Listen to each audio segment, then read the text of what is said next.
이 시간 하나님께서 우리에게 주시는 말씀은 데살로니가전서 5장 16절에서 18절 사이의 말씀입니다.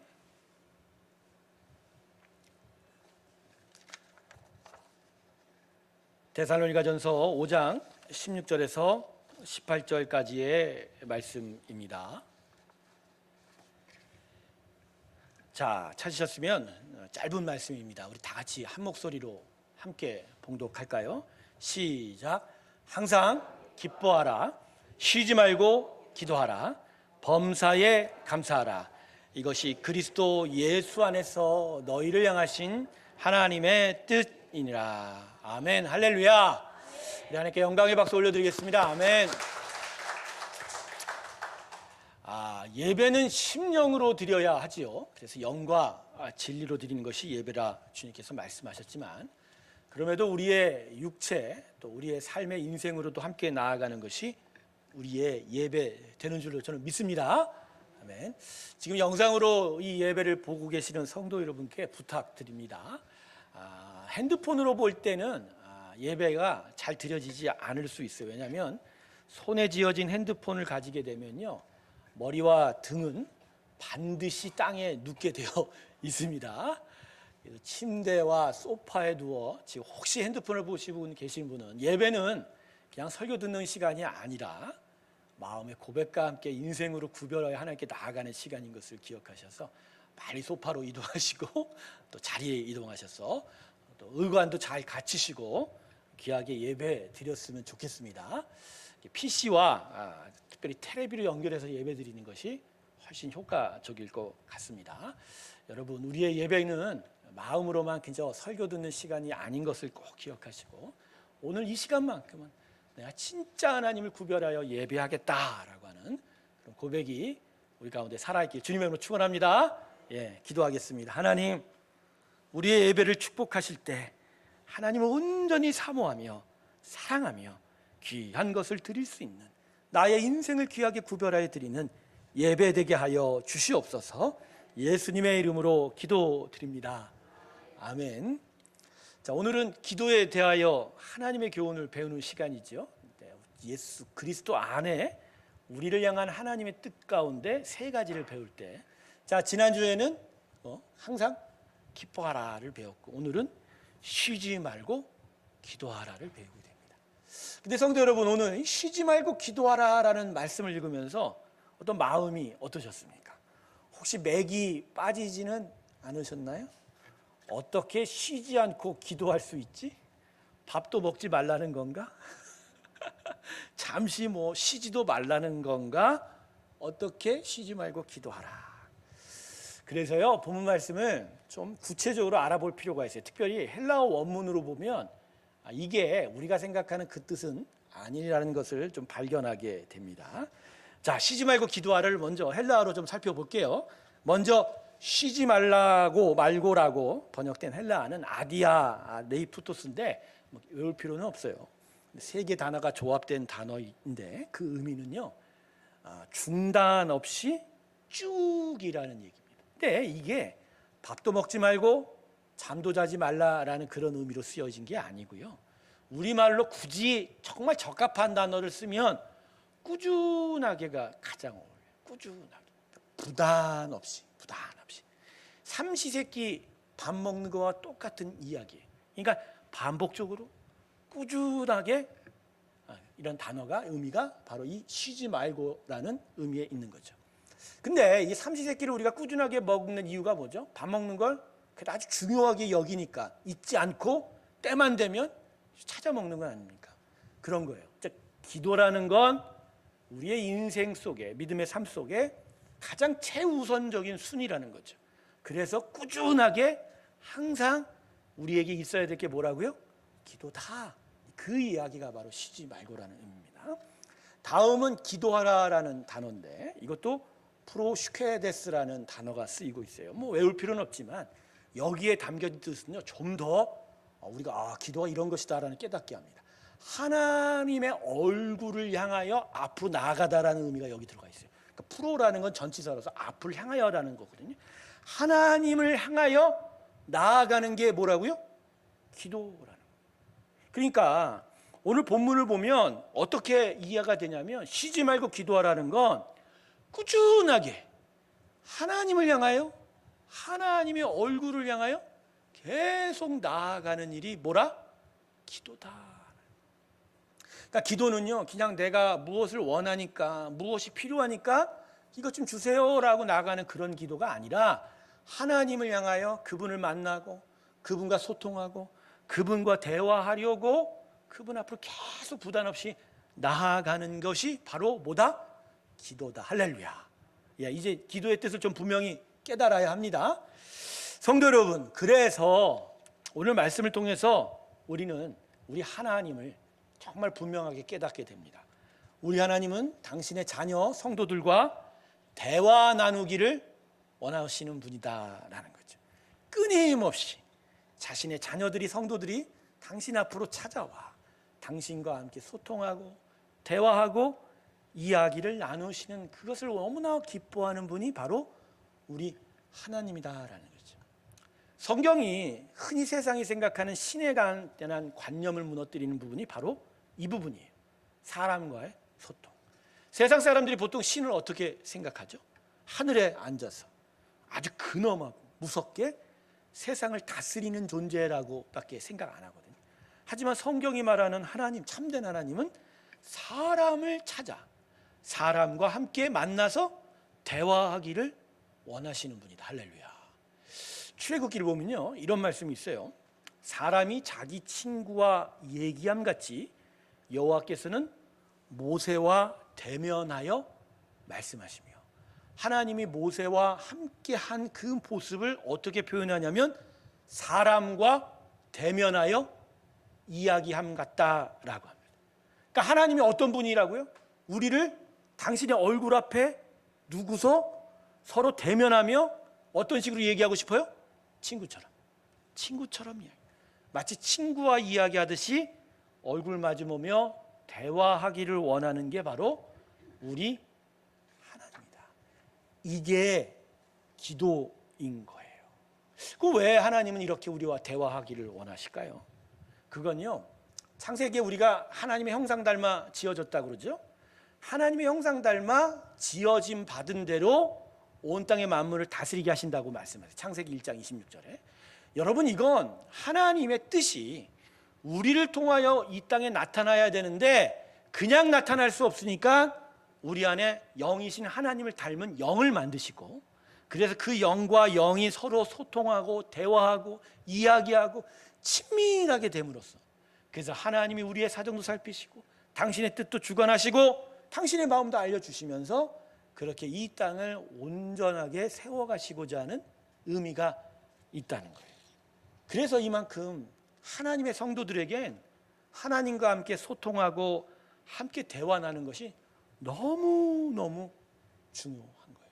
그래서 이것이 없으면 우리는 진짜 제대로 신앙생활 할 수가 없게 되는 거예요. 제가 오늘 여러분과 이 쉬지 말고 기도하라를 통해 나누고 싶은 것은 첫 번째가 이 부분이에요. 기도라는 게 그냥 우리가 원한다고 해서 무엇을 바라고 원하는 것만 구하러 나아가는 그런 것이 기도가 아니라 기본적으로 하나님을 향하여 나아가 그분과 친구처럼 이야기하고 대화하는 것이 바로 기도다라는 거죠. 그래서 이런 기도가 없으면 우리 삶에는 신앙의 삶이 이루어지지가 않아요. 왜냐하면 하나님은 우리의 영 속에 임하셔서 성령으로 우리가 계속 이야기하시면서 우리를 온전하게 이끄시고 성장시켜 주시려고 하는데, 우리가 그 앞에 나아가지 못하면 하나님의 이 다스림이 우리 가운데 나타날 수가 없게 되는 거예요. 여러분, 기도의 가장 중요한 목적 중에 하나가요, 내가 원하는 것을 들어주는 것이 아니에요. 기도를 통하여 하나님 앞에 나아가고 그분의 다스림과 만지심의 손길이 나의 영혼을 만지시고 내 인생을 만지셔서 내가 자라나는 것이 바로 기도가 우리 가운데 주는 영적 유익인 거죠. 여러분, 기도를 통해서 자라난다라는 거 처음 들어보셨죠? 디모데전서 말씀을 요새 우리 새벽 예배를 통해 하는데, 경건은 기도와 말씀으로 말미암으니라. 할렐루야. 아멘. 바로 기도하고 말씀을 통해서만이 경건, 하나님의 거룩함을 닮아가고 자라나고 성장할 수 있는 거예요. 그래서 하나님 앞으로 나아가 하나님과 대화하고 이야기하지 않으면 우리 영이 자라지가 않는 거예요. 그래서 진짜 우리의 신앙이 자라지 못하는 아주 중요한 이유 중에 하나가, 원인이 뭐냐면 하나님을 꾸준하게 찾아 나서지 못함에 있다라는 거예요. 그래서 흔히 한국교회가 기도를 많이 강조하긴 해도 뭐 일천번제를 드려라, 새벽 제단에 대하라, 뭐 하루에 간구하면 이뤄주시리라, 항상 무엇을 얻는 것에 대해 초점을 맞추고 있는데, 성경은요 무엇을 얻는다는 것에 초점 맞춘 부분이 별로 없어요.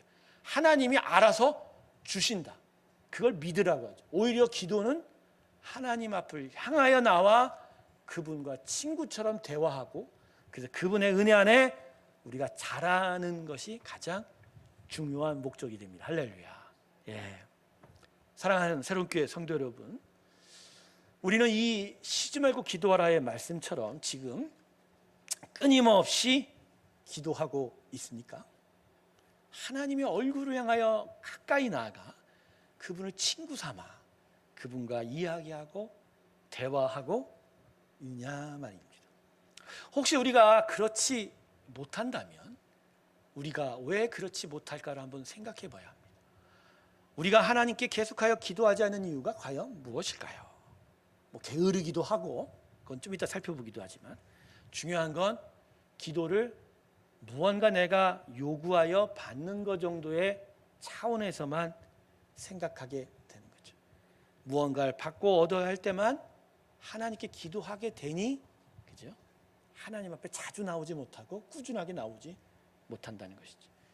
여러분, 이러한 기도에 대한 이해는 이게 우상하게나 하는 기도일 거예요. 여러분, 점집을 찾아가는 사람들의 공통점이 무엇인 줄 아십니까? 무당을 찾아가는 사람들의 공통점이 뭐냐고요? 아무 일이 없으면 점집을 가요? 무당에게 가도 아무 일이 없으면 무당에게 가요, 안 가요? 안 가요. 일이 벌어져야 어디를 가요? 점집에 가죠. 그러니까 우리의 기도가 꼭 이렇다라는 것이 아니라, 바로 무엇을 얻고자 그때만 하나님을 찾아가면 이런 수준이라는 거예요. 우리의 기도의 형태는 그냥 복을 비는 수준에서 이루어지는 게 아닙니다. 여기에는 또 심각한 우리의 신앙적인 오류가 하나 있어요. 이거 갖고 제가 좀 더 여러분과 좀 자세하게 이야기를 하고 싶은데, 우리에게 내가 안전하다라고 하는 지대가 있으면 하나님께 나와 기도하지를 않는다라는 거예요. 내가 가진 것, 내가 누리고 있는 것이 너무 내가 마음에 안심을 얻게 되면 그 순간 하나님께 나와 기도하지 않아. 왜? 필요할 때만 나와서 기도하는 것으로 여기니까. 그게 아니라는 거예요. 여러분, 그래서 하나님이 종종 우리에게 허락하시는 섭리가 뭐냐면 광야를 허락하세요. 고난을 허락하고 시련을 허락한다라는 거죠. 구약에, 특별히 구약 성경 중에 가장 많이 나오는 지명 중에 하나가 광야입니다. 광야를 이스라엘 백성에게 계속하여 공급하시는 하나님이에요. 이유가 뭘까요? 바로 그들이 하나님 앞으로 향하여 나와서 하나님과 친밀케 되는 일들을 하나님이 원하시기 때문인 거죠. 그래서 이스라엘 백성들은요, 광야를 너무 싫어해요. 진짜 싫어요. 광야는요, 사실 거친 황무지를 이야기하는 정도가 아니라 영적인 의미에선 적막함과 비난함의 상징이에요. 아무것도 없는 거예요. 그곳엔 진짜 외로운 뿐이에요. 이스라엘 백성들은 광야를 너무 싫어해서 출애굽한 이후로 광야로 나왔을 때 얼마나 불평을 많이 했습니까? 근데 그들의 불평 소리를 잘 들어보셔야 됩니다. 뭐라고 불평하냐면 애굽에서 먹던 고기와 떡이 그립다.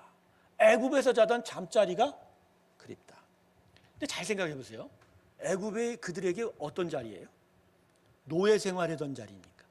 노예로 부림당하고 고통을 당하던 그곳인데 출애굽하여 광야로 나와서 자유를 얻었음에도 불구하고 그들은 지금 하나님의 공급보다 무엇을 그리워하고 있어요?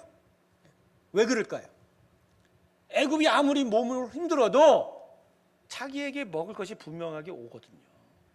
자기에게 무엇이 있어야 될지가 분명히 판단이 되고 계산이 되고 예측이 되니까 그냥 그것에 마음을 팔린 거예요. 광야는 그런 게 없거든요. 당장 눈을 들어 주변을 살펴봐도 먹을 게 없어요. 그 당장 주변을 살펴봐도 나의 이 한 몸을 지킬 만한 보호하고 의지할 것이 없단 말이에요. 근데 바로 이곳에서 하나님은 당신을 나타내시는 거예요. 애굽에서 이스라엘 백성이 신음할 때도 하나님이 애굽을 들어가셨지만 그건 광야로 내몰기 위해서 들어가셨지, 애굽에서 신음했던 그때 하나님 그곳에 안 계셨어요. 왜? 이스라엘 백성이 하나님을 원치 않았기 때문에. 그러나 광야에 들어가면 이스라엘 백성은 달라요. 아무것도 없으니까. 아무것도 없는 그 땅에서 깊이 절망할 수밖에 없는, 슬퍼할 수밖에 없는 거예요. 근데 그 순간 하나님이 나타나셔서 하나님이 그들의 모든 거가 되어 주시죠. 출애굽 때 이스라엘 백성에게 하나님이 하신 일이 무엇이죠? 매일 아침마다 만나와 메추라기를 정확하게 공급하셨습니다. 자신들의 손에 그 어떤 것도 남겨지지 않았지만 매일매일 먹고 다 남기지 못했으니까 매일 하루도 거르지 않고 정확하게 하나님이 공급하신 거예요. 즉 내 눈에 볼 때는 아무것도 먹을 것이 없지만 하나님으로 말미암아 나는 매일 먹을 것이 얻어진다. 할렐루야. 이걸 광야에서 공급하고 경험하게 되고, 또한 대적으로부터 이스라엘 백성이 보호를 받게 돼요. 수많은 광야의 유랑민족들이 이스라엘을 노리고 있어도 그 이스라엘 위에 임했던 구름기둥과 불기둥의 그 영광 때문에 섣불리 유랑민족이 이스라엘 백성을 침범하지를 못한 거예요. 그러니까 이스라엘 백성은 저 바깥에 있는 외적들의 침입이 있을까 전전긍긍 두려워했지만 하나님의 보호하심이 있으니까 안전할 수밖에 없는 거죠. 이때 이스라엘 백성이 깨닫게 되는 거야. 아, 지금 내 눈에, 내 손에 그 어떤 것도 붙잡히지 않고, 그래서 내가 나의 삶을 내가 통제할 수 없어서 불안하지만 하나님으로 인하여 만족하는구나. 하나님으로 인하여 먹을 것이 있고 하나님으로 인하여 내가 안전하게 보호받을 수 있구나. 할렐루야. 여기에 복이 있구나. 그때서야 비로소 이스라엘 백성이 하나님과 친밀해지기 시작하는 거예요. 그저 아브라함의 하나님, 이삭의 하나님, 야곱의 하나님으로서 지식으로 들었던 하나님 정도가 아니라 하나님께 이제 나아가게 되는 거예요. 아무것도 없으니 하나님만이 의지가 되니. 근데 그 하나님은 신실하시거든요.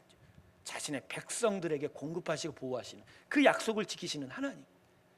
그래서 광야에서 이스라엘 백성은 하나님으로 인하여 만족하게 되고 더더욱 하나님께 찾아가고 그분과 친밀하게 되어가는 것이다. 할렐루야. 여러분, 바로 이거예요. 우리의 기도가 바로 이것에 대한 결정이에요. 결정체라는 거예요.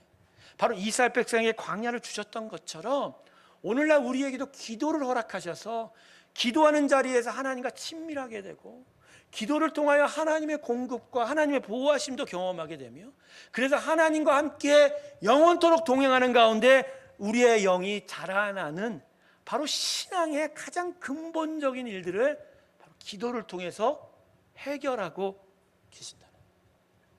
하나님은 사람을 너무나 잘 알고 계시죠. 우리보다 우리를 더 잘 알고 계십니다. 우리가 스스로 안전하다는 지대에서 얼마나 게으르고 나태합니까?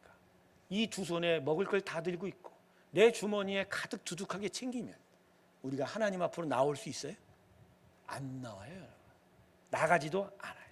근데 이 나태와 게으름, 이 하나님에 대한 나태와 게으름은 필연적으로 방탕함으로 이루어지고, 우리 안에 계속 방탕함이 있고 썩어가면 결국 파멸의 길로 가게 된다는 것이죠.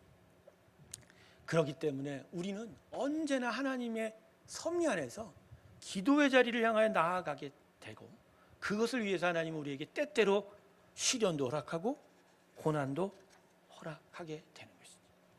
우리가 쉬지 말고 기도해야 될 이유가 바로 이 부분에 있는 거예요. 하나님의 섭리가요, 하나님을 정말 친밀하게 만나는 것에 대한 목적이 있지, 우리 안에 우리가 스스로 무엇을 얻고 번성하고 번영하는 것에 초점이 있지 않다는 거예요.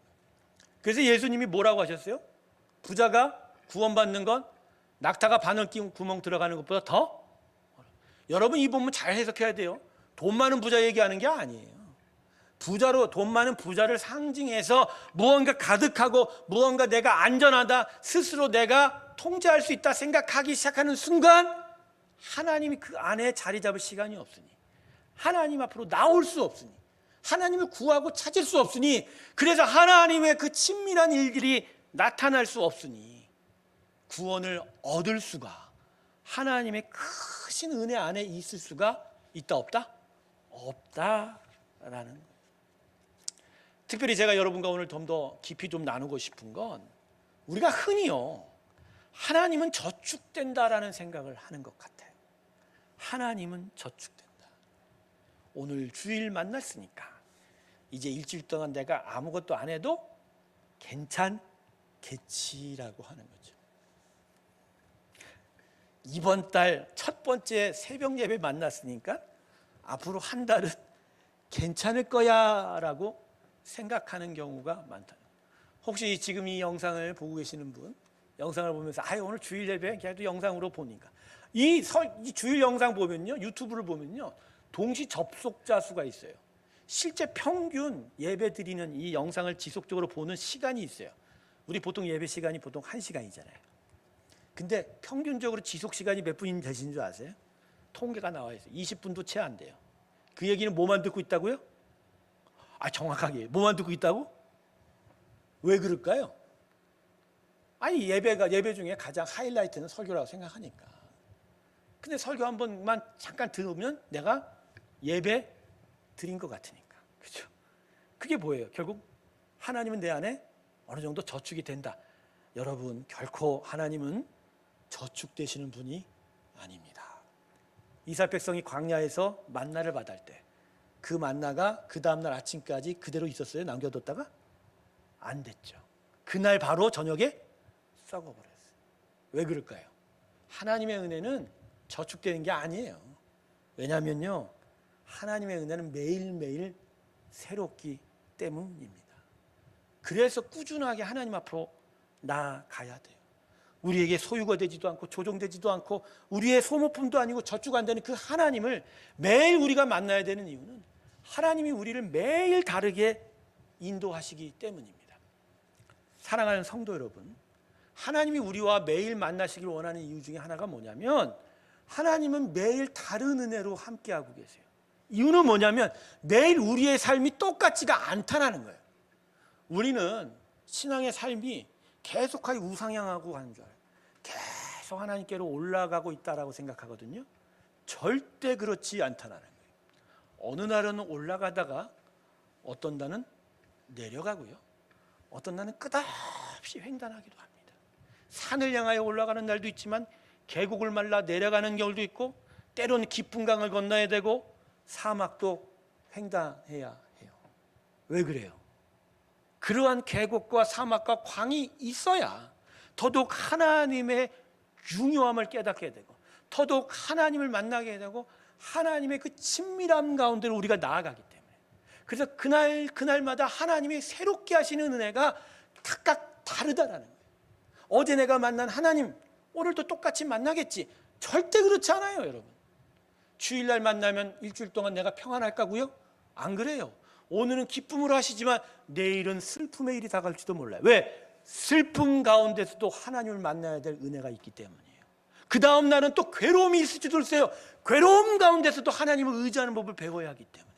그런데 그 괴로움과 슬픔 속에서도 하나님을 의지할 수 있게 만드시고 또 그 은혜를 부어주시고자 아침마다 그 하루마다 우리를 계속 새롭게 기다리고 계시는데 우리는 지난 주일날 기도했다고 저축되는 줄 알고 하나님 앞에 나오지를 않으니, 그러니 오늘은 기뻤다가 내일은 슬픈 거예요.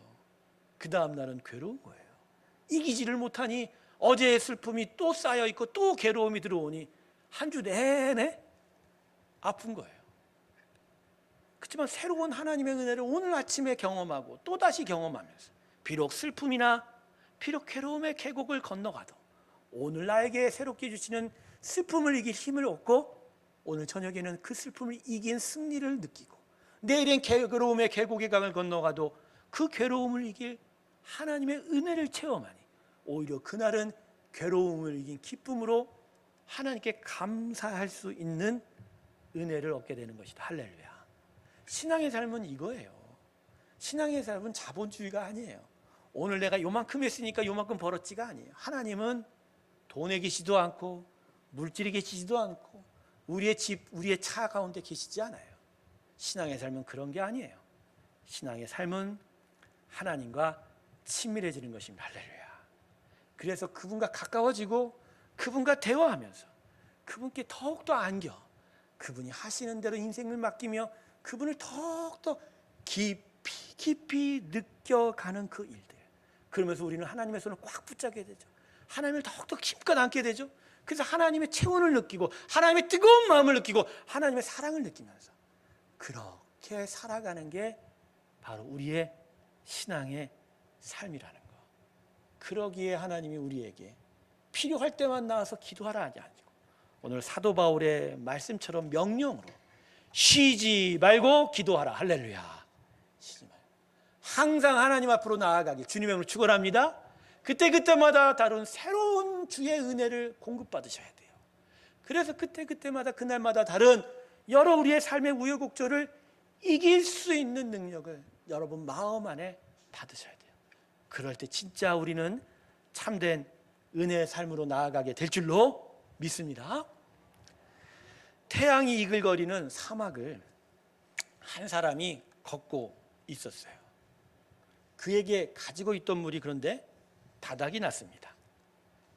당장 물을 구하지 않으면 목숨을 잃어버릴 위기에 처했던 거죠. 그런데 다행히도 이 남자가 낡은 오두막 하나를 그 사막에서 발견했습니다. 그리고 불이 나게 무언가 있을 줄 알고 오두막 안을 들어갔더니 녹슨 펌프 하나가 그 자리에 있는 거예요. 이 남자는 진짜 살았다고 열심히 펌프에 가서 펌프질을 하는 거예요. 근데 펌프는 먼지만 날릴 뿐이지 물이 길어 올리지를 않는 거죠. 잠시 절망에 빠졌던 그였지만 이내 그 녹슨 깡통에 담긴 메모 하나를 펌프 옆에서 발견하게 됩니다.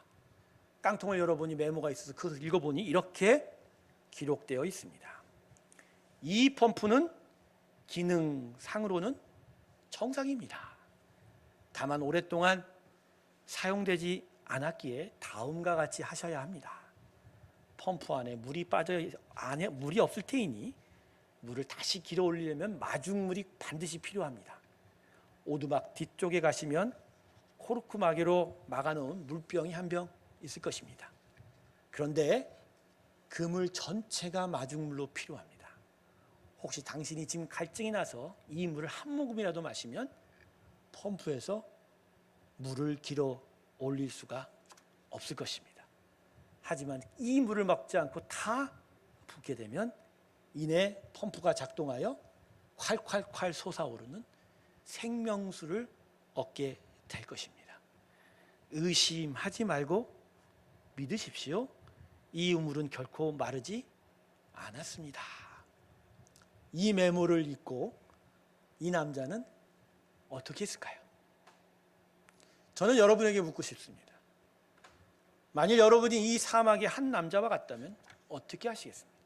당장 한 모금의 물이 정말 급해서 타는 갈증으로 정말 이 타는 갈증으로 꼴깍숨이 넘어갈 것 같은 이 고통 앞에서 당장 급하다고 마중물로 남겨진 이 물 한 병을 그냥 마시겠습니까? 아니면 물이 나올지가 의심되는 펌프에 그 마중물을 쏟아 부시겠습니까? 어떻게 하실래요? 기도는 이 남자가 발견한 마중물 그 물 한 병과 같은 것입니다.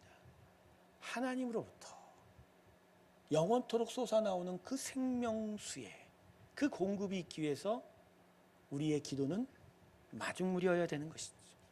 근데 당장 어떤 일이 급하고 어떤 일이 너무나 바쁘고 어떤 일이 나한테 너무나 지금 얻어야 된다고 하나님의 생명수를 얻는 그 마중물인 기도를 다른 것으로 대체하여 꿀꺽 내 목으로 삼켜버린다면 과연 우리는 어디서 생명수를 얻을 수 있겠냐는 거죠.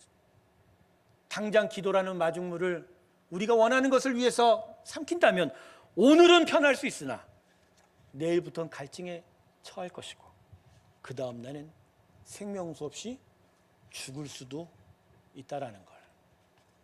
사무엘 선지자가 그래서 사무엘상 12장에서 이렇게 말씀하셨죠. 기도하기를 쉬는 것은 뭐라고요? 기억나세요?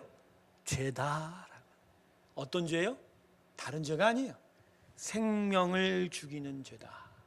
아멘. 할렐루야. 기도를 꾸준하게 하지 못하는 것이 죄예요. 다른 죄가 아니에요. 우리 생명이 죽어가기 때문입니다. 말씀을 정리하겠습니다. 하나님께서는 진짜 우리가 제대로 살기를 원해요. 정말 풍성히 살기를 원해요. 하나님으로부터 귀한 모든 것을 다 얻어가면서 살기를 바라요. 그래서 매일매일 새로운 은혜, 귀한 은혜를 얻어가면서, 그래서 정말 풍성하게 살기를 원하는 그 하나님의 마음, 그 하나님의 마음이 매일 아침마다 매일매일마다 우리를 기다리고 있다는 것. 근데 그 은혜의 한 바구니를 들고 우리를 기다리고 있던 하나님 앞에 우리는 오늘도 매일 꾸준하게 나아가고 있는지 말입니다. 여러분 기억하세요. 기도를 안 해도 하나님이 우리에게 은혜를 풍성히 부어주실 거라는 사단의 목소리에 속지 않으시길 주님의 이름으로 축원합니다. 그건 사단의 음성이에요. 하나님은 진짜 하나님을 찾는 자에게 나타나시고 그와 함께 당신의 은혜의 나라를 이루어 가실 줄로 믿습니다. 당장은 굶어 죽는 고통이 있을지라도 오늘 내가 기도를 쉬지 않고 하나님 앞에 드릴 때 내일은 생명수의 풍성함이 임할 것이고 모레는 하나님의 풍성한 기쁨이 나로 하여금 정말 춤추게 만들 것을 오늘 기억하면서 하나님 앞으로 계속하여 꾸준하게 기도의 자리로 나아가는 저 여러분 되시길 주님의 이름으로 축원합니다. 기도하겠습니다.